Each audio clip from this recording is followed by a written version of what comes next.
7 বছর বয়সের একটা ছোট্ট মেয়েকে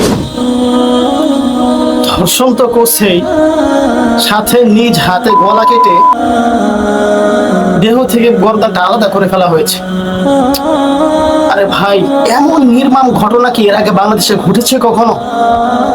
আমার মনে হয় না এই যে এত নির্মম ঘটনা এর আগে ঘটেছে। ইস, আপনি যদি একজন সুস্থ মস্তিষ্কের মানুষ হন, জাস্ট ভিডিওটা একবার ইমাজিন করেন ভাই, আপনার চোখ দিয়ে পানি চলে আসবে। আপনার চোখ দিয়ে পানি চলে আসবে ভাই। একটা বাবার চোখের মণি, একটা বাবার কলিজার টুকরা তার কন্যা সন্তানকে এইভাবে, ভাবতেই কেমন লাগে। সম্ভব? কিভাবে এটা পারলো?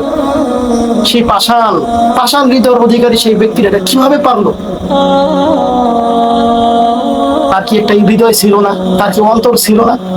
তার অন্তরটা কি একটুও বাধা দেয় নাই এই নিম্ন কাজটা করতে? আল্লাহ আল্লাহ। বাবার আত্মনাটটা একবার আপনারা শোনেন, কতটা নিরাশ হইলে এই কথাগুলো বলতে পারে।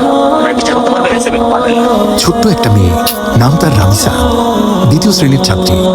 প্রতিদিন সকালে বই হাতে চুলে রঙিন ফিতা বেঁধে বড় বোনের হাত ধরে স্কুলে যেত। তারও স্বপ্ন ছিল, তারও একটা ছোট্ট পৃথিবী ছিল। গতকালও যাওয়ার কথা ছিল স্কুলে, কিন্তু সে আর যায়নি। মা ডাকছেন রামিসা, ঘরের এক কোণ থেকে আরেক কোণে খুঁজছেন, কোথাও নেই। তারপর দরজার উপাশে দেখা গেল একটা ছোট্ট জুতো, শুধু একটা, আরেকটা কোথায়? তারপর আমরা চাই এই কুলাঙ্গারের বিচারটা এমন ভাবে করা হোক, এই রেপিস্ট হত্যার বিচারটা এমন ভাবে করা হোক যেটা বাংলাদেশের ইতিহাস তৈরি করবে। বাংলাদেশে যেটা ইতিহাস তৈরি করবে পুরো বিশ্বর জন্য, পুরো বিশ্ব মানুষ যেন এই বিচার নিয়ে আলোচনা করে, যেন বাংলাদেশের কোনো মানুষ পরবর্তীতে এই ধরনের অপরাধ করার চিন্তা করলেও যেন তাদের অন্তর কেঁপে ওঠে, তাদের কলিজা যেন কেঁপে ওঠে, ফেটে যায়। এমন বিচার চাই ভাই।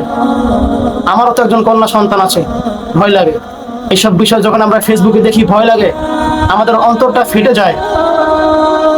সেই বাবার কি আর্তনাদ, সেই বাবার কি কষ্ট হচ্ছে।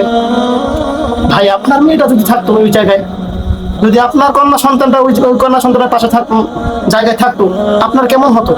জাস্ট একবার বিবেক দিয়ে ভাবেন, তখন আপনি কি করতেন ভাই?